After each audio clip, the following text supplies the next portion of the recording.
आज की वीडियो बहुत स्पेशल होने वाली है। आज मैं आपको रेंडर स्पीड बढ़ाने के ऐसे तरीके बताने वाला हूँ जो कि पेड कोर्सेज में भी नहीं बताए जाते। और हाँ, हम दूसरे यूट्यूबर्स की तरह कोई एक ऑब्जेक्ट लेकर रेंडर नहीं करने वाले। एक ऑब्जेक्ट की रेंडर स्पीड क्या ही बढ़ाओगे आप। अजीब लोग हैं यार, एक ऑब्जेक्ट सीन में रखकर रेंडर स्पीड इंक्रीज करने के तरीके बता रहे होते हैं। वेल हमें क्या, हम तो जितना ज्यादा हैवी सीन हो सका उतना बड़ा सीन बनाकर रेंडर करेंगे ताकि रियल पता चले कि हाँ, लार्ज स्केल सीन्स में ब्लेंडर कितना पावरफुली वर्क करता है। ये नहीं कि गाइस ये देखो सीन में एक क्यूब पड़ा है और इसको आज हम रेंडर करने वाले हैं। ये वो क्या करता है रे तेरी तो। जैसा कि आप देख सकते हैं, मैंने ब्लेंडर ओपन कर रखा है आपके सामने और इसमें जो सीन बना रखा है वो कोई सिंपल सीन नहीं बल्कि बहुत ही बड़ा और हेवी सीन है। मैं इसको कैमरा व्यू मोड से बाहर जाकर आपको दिखा देता हूँ। वेल जैसा कि आप देख सकते हैं, बहुत ही ज्यादा बड़ा सीन है। इवन सॉलिड व्यू मोड में भी व्यू पोर्ट लैग कर रहा है। अब पता चलेगा ना ब्लेंडर की रेंडर स्पीड का। तो पहले हम इसको डिफॉल्ट सेटिंग्स पर रेंडर करेंगे ताकि बाद में रेंडर स्पीड और क्वालिटी का कंपैरिजन कर सके अच्छे से। तो सब कुछ डिफॉल्ट सेटिंग्स पर सेट है, जैसा कि न्यू प्रोजेक्ट में होती है सेटिंग्स। कोई भी सेटिंग मैंने चेंज नहीं की अभी तक, सिवाय कुछ सेटिंग्स के जो कि चेंज करनी होती हैं। लाइक मैंने इसको ईवी से कर दिया है साइकिल रेंडर इंजन में और सीपीयू से कर दिया है जीपीयू। बाकी सब कुछ वैसा का वैसा है। और रेजोल्यूशन है इसकी फुल एचडी जो कि बाय डिफॉल्ट होती है। Also render format PNG sequence set है। वेल अगर बात की जाए मेरे पीसी स्पेक्स की, अक्सर लोग मुझसे पूछते रहते हैं आपके पीसी की स्पेक्स क्या है, आपके पीसी की स्पेक्स क्या है, तो मैं बता देता हूँ। इसमें जो ग्राफिक कार्ड लगा है वो है एनवीडिया का RTX 2066 GB वाला और प्रोसेसर लगा है AMD Ryzen 5 2600 और रैम है इसमें 16 GB DDR4। तो ये है मेरे पीसी की स्पेक्स। ओके, सो रेंडर इमेज पर क्लिक करते हैं और देखते हैं कितना टाइम लगता है डिफॉल्ट सेटिंग पर इमेज को रेंडर होने में और क्वालिटी कैसी आती है। वेल जैसा कि आप देख सकते हैं कितना ही प्यारा सीन रेंडर हो रहा है। अब पता चल रहा है ना कि हाँ, कुछ तो अच्छा सीन रेंडर हो रहा है जिसे देखकर ही एक फील आ रही है। What a beautiful and large scale render. I think इस पर काफी टाइम लग जाएगा रेंडर होने में, तो मैं वीडियो को थोड़ा फास्ट फॉरवर्ड कर देता हूँ ताकि जल्दी से हम फाइनल रेंडर टाइम देख पाए और फिर next settings, techniques, tricks and tips बताऊंगा आपको। वेल तो जैसा कि आप देख सकते हैं हमारा रेंडर यहाँ पर कंप्लीट हो चुका है और अगर आप रेंडर टाइम पर गौर करो तो यहाँ पर लिखा है 21 मिनट 16 सेकेंड्स। मतलब आपको पर फ्रेम 21 मिनट देने पड़ेंगे। ये तो वैसा हो जाएगा कि पहले एक मंथ लगाकर एक अच्छा सा डिटेलिंग वाला सीन बनाओ, फिर एनिमेशन रेंडर करने के लिए लाइफ टाइम वेट करते रहो।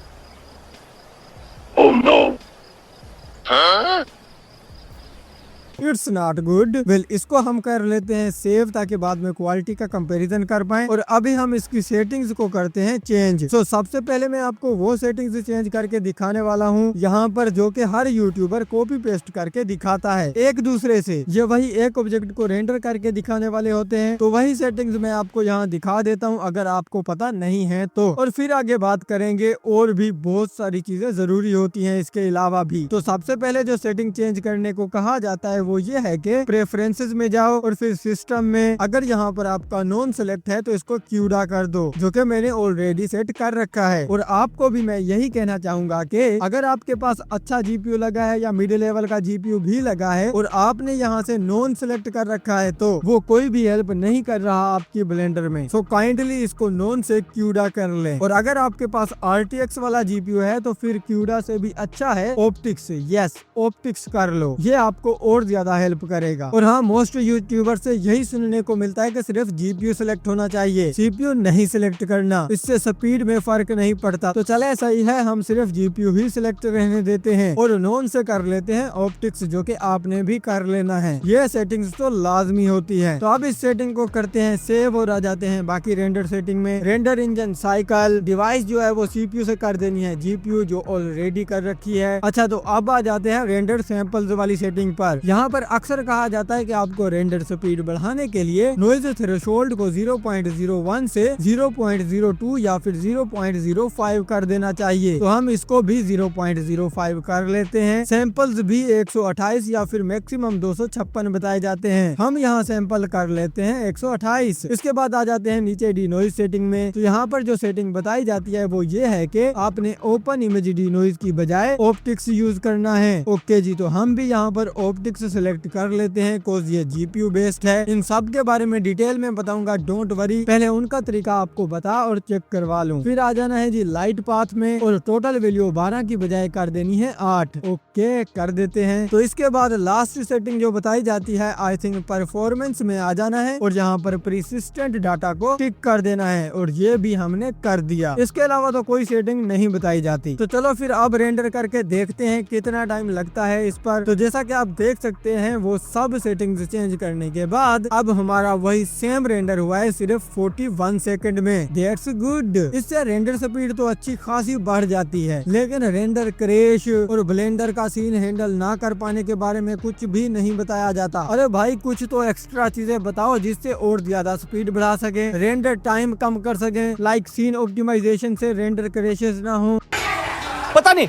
आपने तो एक ऑब्जेक्ट रेंडर करके दिखा दिया, अब जिसने एक पूरा हॉलीवुड लेवल सीन बना रखा है उसकी क्रैशेस से ही जान नहीं छूट रही, तो वो रेंडर स्पीड बढ़ाकर क्या ही करेगा। रेंडर पर क्लिक करते ही तो उसका ब्लेंडर क्रैश हुआ जा रहा है। तो डोंट वरी, मैं हूँ ना, आज ऐसी सेटिंग बताने वाला हूँ आपको जिससे आपकी रेंडर स्पीड इससे भी ज्यादा हो जाएगी और आपका रेंडर क्रैश भी नहीं होगा। और मैं आपको डिटेल में बताऊंगा सीन बनाने से पहले ऑप्टिमाइज कैसे करते हैं और कौन सी जरूरी चीजों का ख्याल रखते हैं जिससे बाद में कोई भी प्रॉब्लम का सामना ना करना पड़े। तो चलिए फिर शुरू करते हैं। सबसे पहले तो इसी सेटिंग को थोड़ा बहुत इम्प्रूव करते हैं। ये सेटिंग्स जरूरी नहीं, हम इसको मजीद भी ट्वीक कर सकते हैं अपने हिसाब से। तो अब मैं आपको अपनी रेंडर सेटिंग बता देता हूँ और फिर रेंडर करके भी दिखाऊंगा कितना फर्क पड़ा स्पीड में। प्लस जो मैं सेटिंग्स बताऊंगा अगर आपका रेंडर क्रैश होता है तो वो भी नहीं होगा। विदाउट क्रैश के आप लार्ज सीन रेंडर कर पाओगे, वो भी मैक्सिमम हाई स्पीड के साथ। ओके सो मैं हमेशा सीन साइकिल में ही रेंडर करता हूं, लेकिन मुझे ईवी में भी रियलिस्टिक रेंडर निकालने आते हैं। अगर आपको भी सीखना है कि ईवी में रियलिस्टिक रेंडर कैसे करते हैं तो आप मेरी ये वाली वीडियो देख सकते हो, इसका लिंक आपको डिस्क्रिप्शन में मिल जाएगा। आते हैं अपने सैंपल सेटिंग्स में, जिसमें सबसे पहले आता है नॉइज थ्रेशोल्ड। अब नॉइज थ्रेशोल्ड काम कैसे करता है ये जानना आपके लिए बहुत जरूरी है। देखो अगर तो नॉइज थ्रेशोल्ड कम होगा तो आप जितने भी सैंपल पर रेंडर करोगे सीन, उतने ही सैंपल पर वो सीन रेंडर होगा। एग्जाम्पल के तौर पर आप 128 सैंपल पर सीन रेंडर कर रहे हो और आपका नॉइज थ्रेशोल्ड 0.01 है, जो कि बाय डिफॉल्ट आता है। इसका मतलब आपके पास 128 सैंपल में से मैक्सिमम 112 सैंपल ही रेंडर हो रहे होंगे। बाकी के ऊपर सैंपल जो हैं वो थ्रेशोल्ड वैल्यू के हिसाब से कट जाएंगे। मतलब जितनी थ्रेशोल्ड वैल्यू ज्यादा होगी आपके सैंपल उतने ही कम रेंडर होंगे। मान लो आपने नॉइज थ्रेशोल्ड वैल्यू 1 कर दी है फुल और आपने सैंपल कर दिए हैं 4000, तो जब आप रेंडर करोगे आपके सैंपल 4000 होने के बावजूद भी सिर्फ 22 सैंपल रेंडर होकर फिर नेक्स्ट ऐसे होगा। नॉइज थ्रेशोल्ड की जो वैल्यू हमने कर रखी है रेंडर, उस वैल्यू तक जैसे ही पहुंचेगा जो कि ऑलमोस्ट 22 फ्रेम तक है, तो वो वहीं से स्टॉप होकर नेक्स्ट फ्रेम रेंडर करना शुरू कर देगा प्रीवियस वाली को डी नॉइज करके। उम्मीद है आपको समझ आ गई होगी। इन सिंपल वर्ड, अगर नॉइज थ्रेशोल्ड ज्यादा कर रहे हैं मतलब आप सैंपल्स कम कर रहे हैं। इवन आप 8000 सैंपल्स रख लो लेकिन रेंडर वो नॉइज थ्रेशोल्ड के हिसाब से ही होगा, कंप्लीट सैंपल रेंडर नहीं होंगे। अगर आप नॉइज थ्रेशोल्ड को अनटिक कर देते हो फिर आपके कंप्लीट सैंपल्स रेंडर होते हैं। तो ये भी एक अच्छा तरीका है कि आप नॉइज थ्रेशोल्ड को ऑफ कर दो और सैंपल्स को 64 कर दो, तो काफी अच्छा रिजल्ट निकल कर आता है। तो ये था नॉइज थ्रेशोल्ड के ये काम कैसे करता है। बेसिकली आपके सैंपल्स काउंट ही कम कर देता है इन सिंपल वर्ड। तो मैं जो यहाँ पर नॉइज थ्रेशोल्ड की सेटिंग रखता हूँ वो है 0.1 और सैंपल 128। मतलब अब हमारा जो रेंडर होगा वो पूरे 128 नहीं बल्कि उससे कम सैंपल पर रेंडर होगा। इवन हमने सैंपल 128 भी रखे हुए हैं। अब आते हैं डी नॉइज सेटिंग पर। तो आपको डी नॉइज में ऑप्टिक्स डी नॉइजर सिलेक्ट करने के लिए क्यों कहा जाता है, वो इसलिए कोज ऑप्टिक्स डी नॉइजर जो है वो GPU बेस्ड है। मतलब इमेज रेंडर करने के बाद जल्दी से उसको डी नॉइज कर देता है GPU का यूज करके, जबकि ओपन इमेज डी नॉइजर जो है वो CPU बेस्ड था, तो काफी टाइम लगा देता था इमेज को डी नॉइज करने में और फिर नेक्स्ट फ्रेम रेंडर होती थी लेकिन उसकी क्वालिटी ऑप्टिक्स से अच्छी होती थी। अब मैंने था क्यों बोला, तो अब ओपन इमेज डी नॉइजर भी GPU बेस्ड हो चुका है। यस, अब आपको ऑप्टिक्स चूज करने की जरूरत ही नहीं, अब आप ओपन इमेज डी नॉइजर भी GPU पर रेंडर कर सकते हैं और वो भी ऑप्टिक्स से अच्छी क्वालिटी में। तो मैं इसको ऑप्टिक्स से कर लेता हूँ ओपन इमेज में। जैसे ही ओपन इमेज में हमने इसको किया, आप देख सकते हो हमारे पास नीचे एक ऑप्शन आ रहा है यूज जीपीयू का, जिस पर अगर टिक करते हैं तो हमारा ओपन इमेज डिनोइजर भी फ्रेम को डिनोइज करने के लिए जीपीयू का यूज करेगा और पहले की तरह स्लो नहीं होगा। तो अगर आपके पास ब्लेंडर का ओल्ड वर्जन है तो ये आपको ऑप्शन नहीं मिलेगा। ये ऑप्शन का यूज करने के लिए आपके पास ब्लेंडर का 4.1 प्लस वर्जन होना चाहिए, और जो मैं यूज कर रहा हूँ इस टाइम ये ब्लेंडर का 4.3 वर्जन है, जो कि बहुत अच्छा है। तो अब आपने अंधाधुन यूट्यूबर की वीडियो को देखकर ऑप्टिक्स नहीं करना, बिकॉज ओपन इमेज डिनोइजर में भी अब आप जीपीयू का यूज करके same speed but best quality achieve कर सकते हो इजीली। इसके बाद आती है लाइट की सेटिंग, जिसमें सबसे पहले आता है लाइट थ्रेशोल्ड। ये नॉइज थ्रेशोल्ड की तरह ही काम करता है, लेकिन स्पेशली लाइट के लिए। ये बाय डिफॉल्ट टिक होता है। अगर आप इसको अनटिक कर देते हो तो क्वालिटी पर तो इतना ज्यादा फर्क नहीं पड़ता, मतलब ऐसे थोड़ा सा फर्क पड़ता है जो कि उतना नजर भी नहीं आता, लेकिन इसे अनटिक करने से स्पीड में बहुत ज्यादा फर्क पड़ता है, रेंडर टाइम और कम हो जाता है। तो इसको भी अनटिक कर देना है। नाउ आ जाते हैं नीचे लाइट पाथ्स की वैल्यूज पर। देखो लाइट वाली दोनों सेटिंग्स वैसे तो आपके सीन पर डिपेंड करती हैं, लाइक आपका सीन कैसा है, ज्यादा ब्राइट है, डार्क है या फिर फोगी है, तो उस हिसाब से कम या ज्यादा करनी होती है, लेकिन हर टाइम कम भी नहीं करनी होती। जैसा कि बता दिया जाता है ये 8 कर लो या फिर इसकी वैल्यू 4 कर लो, तो हर सीन में सेम वैल्यू वैसे तो नहीं चलती। आपने एक चीज नोटिस की होगी, अगर आपने कभी एल्फा मतलब पीएनजी ट्रीज इमेज स्कैटर की होंगी सीन में, तो वो एल्फा की बजाय ब्लैक नजर आती है। रीजन यही होता है लाइट पाथ की वैल्यू कम होना, खास तौर पर इसमें ट्रांसपेरेंट वैल्यू। तो इसको आपने सीन के रिक्वायरमेंट के हिसाब से ट्वीक करना होता है ताकि लाइट अच्छे से बाउंस हो जितनी जरूरत है सीन में। आप अगर इन साइड वाली लाइन पर क्लिक करोगे तो आपके पास प्रीसेट्स आ जाएंगे लाइट के। आपने यहाँ से चूज करना है फास्ट ग्लोबल इल्यूमिनेशन प्रीसेट। ये ऑलमोस्ट हर सीन में अच्छे से काम कर जाता है। ये सेलेक्ट करने के बाद भी आपने वॉल्यूम की वैल्यू को 2 से 1 कर देना है या फिर 0, और अगर कोई ट्रांसपेरेंट ऑब्जेक्ट है तो इसकी वैल्यू को बढ़ा देना है। इससे आपको अच्छे रिजल्ट्स के साथ साथ अच्छी रेंडर स्पीड भी मिल जाएगी। अब आते हैं ब्लेंडर की सबसे बेस्ट सेटिंग्स पर, जो कि ना सिर्फ आपके रेंडर टाइम को कम करने में हेल्प करती हैं, बल्कि आपके ब्लेंडर को क्रैश और लेग होने से भी बचाती हैं। और इस सेटिंग का नेम है सिंप्लीफाई, जिसके बारे में बहुत ही कम लोग बताते हैं, लेकिन ये बहुत ज्यादा यूजफुल है। तो जैसे ही आप इसको टिक करके इस पर क्लिक करेंगे, आपके पास 2 मेन सेटिंग्स आ जाएंगी यहाँ पर, एक व्यू पोर्ट के लिए और दूसरी रेंडर्स के लिए। तो सबसे पहले बात कर लेते हैं व्यू पोर्ट सेटिंग की। अगर आप किसी भी सीन को ब्लेंडर में रेंडर्ड व्यू मोड में देखने की ट्राई करते हो और वो क्रैश हो जाता है, तो एक बार ये सेटिंग ट्राई करके देखना, बिल्कुल क्रैश नहीं होगा। जैसा कि यहाँ लिखा हुआ है व्यू पोर्ट, मतलब व्यू पोर्ट में आप कितनी डिटेल रखना चाहते हो, या फिर यहाँ से आप उसको सिंप्लीफाई कर सकते हो, सब डिवीजन कम कर सकते हो, स्कैटर्ड पार्टिकल कम कर सकते हो और टेक्सचर क्वालिटी को डिक्रीज कर सकते हो व्यू पोर्ट के लिए, जिससे आप इजिली रेंडर्ड व्यू मोड में सीन देख पाओगे इजिली। कुछ होता क्या है, आप तो 3D मॉडल डाउनलोड करके किट बेस करते आते हैं, ये नहीं देखते कि उस ऑब्जेक्ट के टेक्सचर का साइज क्या है। हो सकता है किसी एक ऑब्जेक्ट का 8K टेक्सचर साइज हो, वो तो एक ऑब्जेक्ट ही काफी हो जाएगा आपके लिए। फिर अगर आपके पास इतना अच्छा पीसी नहीं है तो वो चीज फिर आप यहाँ से कंट्रोल कर सकते हो। आप जितनी यहाँ टेक्सचर लिमिट सेट करोगे, ब्लेंडर उसी क्वालिटी में ही आपको रेंडर्ड व्यू मोड में सीन दिखाएगा। अगर आपका ब्लेंडर क्रैश हो रहा है तो आप नो लिमिट से इसकी वैल्यू 512 कर सकते हो, लो रेजोल्यूशन, जिससे आपका रेंडर्ड व्यू मोड में ब्लेंडर क्रैश होना बंद हो जाएगा। ऑल्सो अगर आपने ज्यादा स्कैटरिंग कर रखी है, उसकी वैल्यू चेंज कर सकते हो, और सब डिवीजन की वैल्यू भी, जो सिर्फ आपके ब्लेंडर व्यू पोर्ट में इफेक्ट करेगी, रेंडर में नहीं। अब बात कर लेते हैं सेटिंग नंबर 2 की, जो क्या है रेंडर। इसमें भी आपको वही व्यू पोर्ट वाली सेटिंग्स मिल जाएंगी, लेकिन रेंडर के लिए। अगर आपका रेंडर क्रैश हो रहा है तो आपने सिंपल यहाँ पर आना है। अगर बहुत ज्यादा सीन में सब डिवीजन यूज कर रखा है तो उसकी वैल्यू को कम करना है। पहले तो लाइक 6 से आपने 5 या फिर 4 कर सकते हो। चाइल्ड पार्टिकल वैल्यू को डिफॉल्ट रहने दे सकते हो, लेकिन टेक्सचर लिमिट को कम करना मत भूलना। अगर आप सीन फुल HD में रेंडर कर रहे हो और आपके टेक्सचर 2 या फिर 4K हैं, तो उनका इतना फायदा नहीं है। अच्छी बात यही है कि टेक्सचर लिमिट को आप डिक्रीज कर दो अपने पीसी की पावर के हिसाब से। मैं तो यहाँ पर मोस्टली 2K ही चूज करता हूँ, बाकी आप इससे भी कम सेलेक्ट कर सकते हो, 1K या उससे भी हाफ। तो आपके व्यू पोर्ट और रेंडर दोनों के क्रैश होने के चांस कम हो जाएंगे इस सेटिंग से। अब आते हैं अपनी परफॉर्मेंस सेटिंग पर। यहाँ पर भी आपको हर कोई बस यही बताता है कि यहाँ से आपने परसिस्टेंट डाटा ऑन कर देना है। इससे हर फ्रेम पर जीपीयू कैलकुलेट नहीं करेगा, उसका टाइम बच जाएगा, ब्ला ब्ला ब्ला। लेकिन लेकिन परफॉर्मेंस में ही एक ऐसी सेटिंग है जो हर कोई यूज तो करता है लेकिन आपको नहीं बताता। आज वो सेटिंग भी आपको मैं बताने वाला हूँ और वो सेटिंग है ये मेमोरी यूज टाइलिंग। जी हाँ, ये सेटिंग बहुत ही काम किया है। इस सेटिंग से आपको बड़े सीन लेयर्स में रेंडर करने की भी जरूरत नहीं पड़ती। आप एक साथ रेंडर कर सकते हो विदाउट एनी क्रैश। तो जैसा कि आप देख सकते हैं यहाँ पर यूज टाइलिंग में टाइल साइज है 2048। इससे जब भी हम रेंडर करते हैं तो ब्लेंडर फुल एचडी में एक बार पूरी इमेज को रेंडर करता है। और हो सकता है आपका जीपीयू इतना पावरफुल ना हो या फिर आप 2K में रेंडर कर रहे हो तो क्रैश होना तो पक्का है आपके रेंडर का, लेकिन आप टाइलिंग का यूज करके क्रैश होने से बच सकते हो और बहुत ही कम जीपीयू पर हेवी लोड डाले इजिली बड़ा सीन रेंडर कर सकते हो चंक्स में। तो अभी मैं जब रेंडर करके दिखाऊंगा आपको पता चल जाएगा ये सेटिंग्स करती क्या है।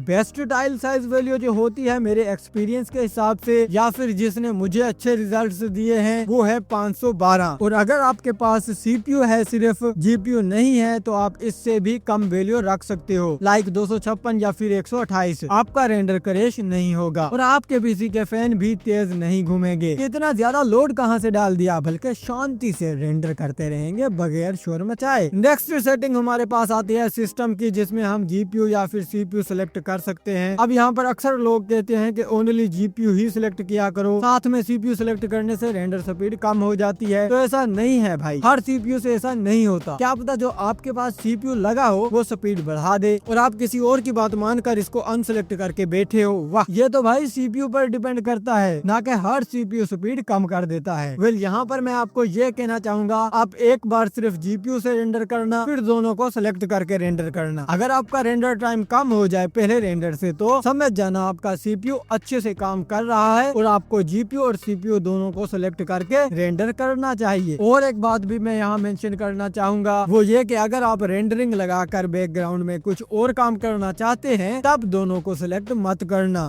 दोनों ही अपनी पावर वहाँ दे रहे होंगे और आप बैकग्राउंड में भी ओवरलोड डालोगे तो हो सकता है विंडो ही क्रैश हो जाए। तो दोनों का यूज तब करना जब आपको सिर्फ रेंडरिंग चाहिए हो। हाँ, बैकग्राउंड में वीडियोस वगैरह लगा सकते हो लेकिन ज्यादा हेवी काम नहीं करना। तो इस सेटिंग से आप नॉन की बजाय क्यूडा या फिर ऑप्टिक्स चूज करके जीपीयू का ब्लेंडर में यूज कर सकते हो या फिर जीपीयू और सीपीयू दोनों का एक साथ यूज करके अपने ब्लेंडर की स्पीड को बढ़ा सकते हो। होप सो ये भी आपको अच्छे से बात समझ आ गई होगी। और मैं यहाँ पर अक्सर सीपीयू और जीपीयू दोनों को सिलेक्ट करता हूँ और कभी कभी सिर्फ जीपीयू सिलेक्ट करके रेंडरिंग करता हूँ जब मुझे बैकग्राउंड में कोई और काम करना होता है। ओके, तो ये थी मेरी सेटिंग्स जो कि मैं यूज करता हूँ। तो रेंडर पर क्लिक करके अभी देख लेते हैं कितना टाइम लेता है ये। सबसे पहले तो आप एक चीज नोटिस करो, वो ये कि अब जो हमारा रेंडर फ्रेम है वो एक बार में रेंडर नहीं हो रहा बल्कि छोटे छोटे ब्लॉक्स में रेंडर हो रहा है, जिससे जीपीयू या फिर सीपीयू पर एकदम से ज्यादा लोड नहीं पड़ेगा बल्कि उन्हें एक छोटा सा एरिया रेंडर करना होगा जो कि वो आराम से कर लेंगे बगैर क्रैश किए रेंडर को। और ये उन्हीं टाइलिंग साइज की वजह से ऐसा रेंडर हो रहा है जो कि हम 512 करके आए थे। अगर आप टाइलिंग साइज और कम कर दोगे तो ये इससे भी ज्यादा छोटे ब्लॉक्स में एक पूरे फ्रेम को रेंडर करेगा। तो जैसा कि आप देख सकते हैं 32 सेकंड में ही अपनी फ्रेम रेंडर हो चुकी है। ना सिर्फ हमने रेंडर टाइम कम किया बल्कि पीसी के ऊपर पड़ने वाला लोड भी कम किया इस सेटिंग से। तो अगर आप भी क्रैशेस से बचना चाहते हो और रेंडर टाइम कम करना चाहते हो तो ये सेटिंग्स आप सब के लिए परफेक्ट हैं। अगर आपके पास लो एंड पीसी हो तब भी या फिर हाई एंड पीसी हो तब भी आप एक बार ट्राई करना और फिर मुझे आकर कमेंट में बताना आपकी पहले की सेटिंग और अब की सेटिंग्स के बाद कितना फर्क पड़ा रेंडर टाइम में। अब बात कर लेते हैं कि क्या पीएनजी में रेंडर करना सही होता है। तो मेरा जवाब होगा नहीं। या तो आपको EXR फॉर्मेट में रेंडर करना चाहिए या फिर JPEG में। अगर आप भी अभी तक पीएनजी सीक्वेंस में रेंडर करते हो एनिमेशन तो आज से करना छोड़ दो। वो क्यों, अभी आपको डिटेल में एक्सप्लेन करता हूँ और दिखाता भी हूँ। तो जैसा कि अभी हमने जो पीएनजी में रेंडर किया वो 32 सेकंड में किया, राइट। अब हम क्या करते हैं कि पीएनजी से इसका फॉर्मेट चेंज कर लेते हैं JPEG और फिर रेंडर करके देखते हैं। तो जैसा कि आप देख सकते हैं पीएनजी 32 सेकंड में रेंडर हुआ था और वहीं JPEG रेंडर हो रहा है 28 सेकंड में, मतलब 30 सेकंड से भी कम। रेंडर टाइम तो कम हुआ ही हुआ, लेकिन साथ में एक और बहुत बड़ी चीज हुई। क्या आपने नोटिस की? नहीं, आपने नोटिस कैसे ही की होगी, रेंडर तो मैं कर रहा हूँ तो मुझे ही बतानी पड़ेगी। अच्छा चलो, आपके सामने ये दो पिक्स आ रही होंगी जिसमें से एक JPEG है और दूसरी PNG। क्या आप बता सकते हैं इनमें से कौन सी PNG है और कौन सी JPEG है? सोचो और अच्छे से देख भी लो। तो क्या सोचा आपने? क्या आपको पता चल रहा रहा है इन इमेजेस को देखकर कि किस इमेज का कौन सा फॉर्मेट है? नहीं ना, कुछ दोनों इमेज में क्वालिटी ऑलमोस्ट सेम ही नजर आ रही है, लेकिन फॉर्मेट अलग है। तो मैं बता देता हूँ, ये वाली PNG इमेज है और ये वाली JPEG है। तो अब जो मैं बात करने वाला हूँ उसको सुनकर आप शॉक हो जाओगे। वो ये कि सेम सेटिंग्स एंड क्वालिटी के बावजूद भी PNG इमेज का साइज 2.24 MB है, जबकि वहीं JPEG का साइज सिर्फ 234 KB है। जी हाँ, इतना बड़ा डिफरेंस है दोनों के साइज में और क्वालिटी भी सेम है। तो फिर PNG को क्यों ही रेंडर करना? जितना एक PNG फ्रेम का साइज है उतने साइज में तो हम JPEG की 10 फ्रेम रेंडर कर सकते हैं, वो भी सेम क्वालिटी में। तो इसलिए मैं कह रहा था कि PNG रेंडर करना छोड़ दो। ना सिर्फ आपकी रेंडर स्पीड थोड़ी सी बढ़ेगी बल्कि कम साइज में अच्छी क्वालिटी भी मिलेगी। Now no need more storage. तो अब बारी आती है सब रेंडर्स का कंपैरिजन करने की, जिससे हमें ये पता चलेगा कि हमने रेंडर स्पीड तो बढ़ा ली, क्या क्वालिटी भी मेंटेन कर पाए या नहीं। तो ये है सबसे पहली इमेज जो कि हमने डिफॉल्ट सेटिंग्स पर रेंडर की थी 21 मिनट लगाकर। और फिर आता है हमारे पास सेकंड रेंडर जो कि हमने 41 सेकंड में रेंडर किया था। इसके बाद आता है थर्ड रेंडर जो कि ये है और इसको हमने रेंडर किया था 32 सेकंड में। एंड नाउ हमारे पास आता है फाइनल रेंडर JPEG जिसको हमने रेंडर किया था 28 सेकंड में। तो मैं सब रेंडर के ऊपर नाम लिखकर आपको एक साथ दिखा देता हूँ, आप खुद आइडिया लगा सकते हो क्वालिटी का। और अब आपको ये भी पता है कि कौन सी सेटिंग से कितने टाइम वाला रेंडर आया था। आप इजीली इनका कंपैरिजन करके जोन सी क्वालिटी अच्छी लगे वही चूज कर सकते हो अपने लिए। सारे रेंडर्स आपके सामने हैं। और अगर मैं अपनी बात करूं कि मैं कौन सी सेटिंग्स में रेंडर करता हूं पर्सनली, तो वो है ये लास्ट वाला JPEG वाला। जी हाँ, मैं इस सेटिंग्स में अपने सारे रेंडर्स निकालता हूं और मैं उनमें से कुछ का रेंडर रिजल्ट भी आपको शो करवा देता हूं ताकि आप अच्छे से आइडिया लगा पाओ ये आपको चूज करना चाहिए या नहीं।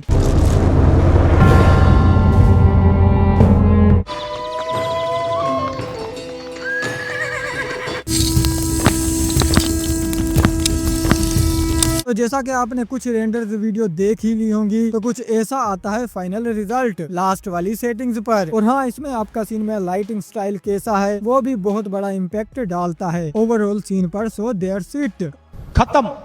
कहाँ जा रहे हो? रुको रुको रुको, वीडियो यहाँ पर खत्म नहीं होती। अभी तो मैं आपको रेंडर टाइम इससे भी कम करने का तरीका बताने वाला हूँ। सो पॉपकॉर्न वगैरह ले लो और आराम से वीडियो देखो। पहले मैंने सोचा 2 पार्ट्स में बनाऊंगा वीडियो को, फिर मैंने कहा नहीं, एक ही वीडियो में सब कुछ बताना चाहिए और इतना कुछ बताना चाहिए कि दोबारा मेरे प्यारे व्यूवर्स को किसी और की वीडियो ना देखनी पड़े। इसमें कुछ सेटिंग्स मैंने यूज नहीं की, अगर वो करता तो रेंडर स्पीड और भी ज्यादा आ रही होती। लेकिन मैं आपको अलग से बता देता हूँ सब सेटिंग्स कौन सी हैं, जिससे आपका रेंडर टाइम 20 सेकंड से भी कम हो जाएगा। और इन सेटिंग्स को सीन ऑप्टिमाइजेशन कहते हैं, जो कि मैंने शुरू में कहा था, आपको डिटेल में बताऊंगा। अभी मजा आएगा ना भिड़ो। तो सबसे पहली जो ट्रिक है सीन को ऑप्टिमाइज करने की वो ये है कि आप जो भी 3D मॉडल यूज करने वाले हो उसकी मेश को कम कर लो, अगर तो वो हाई पॉली है तो। जैसा कि मेरे पास ये एक 3D मॉडल है और ये बहुत हाई पॉली डिटेल्ड मॉडल है, बट मैं चाहता हूँ कि इसकी डिटेल्स भी ज्यादा कम ना हो। तो वो कैसे करते हैं, चलिए ये भी आपको सिखा देता हूँ। उससे पहले अगर हम इसको एडिट मोड में ले जा करके देखें तो आप देख सकते हो कितना ज्यादा डेंस मेश है विद गुड टोपोलॉजी, बट हमें इतनी ज्यादा नहीं चाहिए। तो इसके लिए हम आएंगे वापस ऑब्जेक्ट मोड में, मॉडिफायर टैब में जाएंगे और यहाँ सर्च करेंगे डेसिमेट मॉडिफायर एंड अप्लाई। तो जैसे ही आप डेसिमेट मॉडिफायर अप्लाई करोगे आपको 3D मॉडल के फेस काउंट्स नजर आ जाएंगे। बात करें इस मॉडल की तो इसमें total 5 lakh plus face counts हैं। इतने ज्यादा एक मॉडल के। एक मॉडल तक की तो बात सही है, लेकिन अगर इस जैसे 15 मॉडल यूज किए सीन में तो अब खुद सोच सकते हो क्या होगा ब्लेंडर का। तो इसको कम हम करेंगे इसी डेसिमेट मॉडिफायर से। ज्यादा कुछ भी नहीं करना, सिंपल आपने रेशियो वैल्यू को कम करना है। जितना आप रेशियो वैल्यू को कम करोगे फेस काउंट्स भी उतने कम होते जाएंगे। अभी मैं आपको यहाँ पर अगर इसकी वैल्यू 1 से 0.5 करके दिखाऊं तो आप देख सकते हो हमारे फेस काउंट्स की वैल्यू 5 लाख से 3 लाख हो चुकी है और इतना ज्यादा डिटेल्स भी 3D मॉडल से कम नहीं हुई। एक बार हम इस मॉडिफायर को अप्लाई करके फिर एड करके और ज्यादा कम करेंगे। एक ही बार ज्यादा कम नहीं करते, कुछ ब्लेंडर कैलकुलेट करते करते क्रेश ही ना हो जाए। इस बार मैं इसकी वैल्यू को 0.2 कर देता हूँ और अब आप देख सकते सकते हो 3 लाख से हम सीधा 1 लाख से भी कम फेस काउंट्स पर आगे हैं और मॉडल फिर भी अच्छा नजर आ रहा है, मतलब इसमें डेप्थ वगैरह सही से नजर आ रही है। तो ऐसे आप सीन में कोई भी 3D मॉडल यूज करने से पहले उसको लो पॉली बनाकर यूज कर सकते हो। इससे ना सिर्फ रेंडर स्पीड बढ़ेगी बल्कि आप ऐसे 3D मॉडल का यूज करके जितना दिल करे बड़ा सीन ब्लेंडर में बना सकते हो। अब बात कर लेते हैं ऐसे 3D मॉडल्स की जो पिछले वाले मॉडल्स की तरह क्लीन नहीं होते गुड टोपोलॉजी में। तो उनके अंदर फालतू की एक्स्ट्रा वर्टिसेस होती हैं जो कि हम रिमूव किए बगैर यूज करके सोचते हैं ये तो लो पॉली है, अब मैं जितना चाहूँ ऐसे 3D मॉडल्स का यूज कर सकता हूँ। लेकिन नहीं, एक काम उनमें भी आपको करना पड़ता है। जैसा कि हमारे पास ये एक 3D मॉडल है, ये काफी लो पॉली है, इसको और ज्यादा लो पॉली करने की जरूरत नहीं, बट इसमें फालतू मेश है जो कि नजर तो नहीं आ रही बट ब्लेंडर में काउंट तो हो रही है। अब आप सोच रहे होंगे नजर ही नहीं आ रही, उसको रिमूव कैसे करेंगे? बहुत इजी है, ऑल सेलेक्ट करो और फिर लेकर जाओ इसको एडिट मोड में। देन कीबोर्ड से प्रेस करना है M और आपके पास ये सारे ऑप्शंस आ जाएंगे। आपने इनमें से सेलेक्ट करना है बाय डिस्टेंस। तो जैसे ही मैंने बाय डिस्टेंस पर क्लिक किया, अब आप जरा नीचे ये रीड करो क्या लिखा हुआ आ रहा है, रिमूव्ड 5000 प्लस वर्टिसेस, मतलब 5000 वर्टिसेस ऐसी थी जो कि ओवरलैप कर रही थी या फिर खराब थी, मैश में जिनका कोई ज्यादा काम नहीं था और वो भी ब्लेंडर में काउंट हो रही थी। साफ बात है इसमें 5000 थी एक लो पॉली मॉडल में, तो औरों में हो सकता है इससे भी ज्यादा हो। तो आपने ये रिमूव करना नहीं भूलना, वरना यही थोड़ी थोड़ी वर्टिसेस मिलकर लाखों में बन जाएंगी, वो भी फालतू की। और आप सोचते रहोगे गलती कहाँ कर दी, सीन सही से काम क्यों नहीं कर रहा है। अभी आते हैं मैन्युअली टेक्सचर ऑप्टिमाइजेशन पर, वो आप ब्लेंडर में कैसे कर सकते हो। देखो हर एक ऑब्जेक्ट पर हाई रेजोल्यूशन वाला टेक्सचर लगाने का कोई फायदा नहीं होता सिवाय उन ऑब्जेक्ट पर जो कैमरा के सामने होते हैं। तो मैं आपको अब ब्लेंडर में बैकग्राउंड वाले टेक्सचर की रेजोल्यूशन कम करना सिखाऊंगा। और साथ में मुझे ये भी कमेंट्स आते हैं कि सर फेब से 3D मॉडल डाउनलोड कैसे करते हैं, इंपोर्ट कैसे करते हैं, तो वो भी इसी में बता देता हूँ। थैंक्स। सबसे पहले तो आपने वो 3D मॉडल फाइंड कर लेना है फेब की वेबसाइट से जो चाहिए, फिर डाउनलोड पर क्लिक करना है तो आपके पास बहुत सारे फॉर्मेट्स के ऑप्शंस आ जाएंगे। आपने यहाँ से सेलेक्ट करना है GLTF फॉर्मेट। इसका बेनिफिट ये होता है कि आपको टेक्सचर सेटअप नहीं करना पड़ता। डाउनलोड करने के बाद आपने आ जाना है अपने डाउनलोड फोल्डर में, तो ये आपको जिप फाइल मिल जाएगी उस 3D मॉडल की। सबसे पहले इसको एक्सट्रैक्ट कर लेना है तो ये फोल्डर बनकर आ जाएगा आपके पास। अब ओपन कर लेना है ब्लेंडर और चले जाना है फाइल में, फिर इंपोर्ट में। यहाँ आपको इंपोर्ट एज GLB और GLTF करने का ऑप्शन मिल जाएगा। इस पर क्लिक करके उस एक्सट्रैक्ट फोल्डर में चले जाना है और सिलेक्ट करके ओके कर देना है, तो मॉडल विद टेक्सचर ब्लेंडर में आ जाएगा जैसा कि आप देख ही सकते हैं। अब इसको सिलेक्ट करके जाते हैं शेडर एडिटर में, यहाँ आपको इसके टेक्सचर मिल जाएंगे। ऊपर वाले टैब में हमने ओपन कर लेना है इमेज एडिटर। अब अगर हम टेक्सचर के बेस कलर, रफनेस या फिर नॉर्मल पर क्लिक करेंगे तो उसका इमेज हमें ऊपर वाले टैब में दिखाई देगा। जैसा कि मैं बेस कलर को सिलेक्ट करता हूं तो आप बेस कलर यहाँ इमेज एडिटर में देख सकते हो। अब इसकी रेजोल्यूशन क्या है वो चेक करने के लिए आपने क्लिक करना है इमेज पर और फिर नीचे रिसाइज पर। यहाँ पर आपको इस इमेज की रेजोल्यूशन नजर आ जाएगी। जैसा कि आप देख सकते हैं ये टेक्सचर 4K है, तो इसकी रेजोल्यूशन मैन्युअली कम करने के लिए ज्यादा कुछ नहीं करना, बस यहीं से वैल्यूज चेंज करके रिसाइज कर देना है, तो आपके टेक्सचर की रेजोल्यूशन चेंज हो जाएगी जैसा कि मैंने 1K कर दी है। अब इसी तरह मैन्युअली सब टेक्सचर को सेलेक्ट करके सीन में वो कितना पास या दूर है उस हिसाब से टेक्सचर रेजोल्यूशन दे सकते हो और सीन ऑप्टिमाइज कर सकते हो। तो ये जो लास्ट में मैंने 3 ट्रिक्स आपको और बताई, इनका यूज करके आप रेंडर टाइम को 20 सेकंड से भी कम कर सकते हो और जहां आपका रेंडर महीनों में होता अब आप वही रेंडर एक दिन में इजीली कर सकते हो। इसके अलावा छोटे सीन की बजाय बड़े बड़े सीन्स भी बना सकते हो। और एक लेयर्स वाला भी तरीका होता है जिसको अच्छे से समझने के लिए एक और वीडियो लगेगी, और उसको अगर यहाँ समझाने बैठूंगा तो वीडियो 2 घंटे की हो जाएगी। बट मैं इस वीडियो पर आपका रिस्पॉन्स देखकर वो वीडियो लाऊंगा।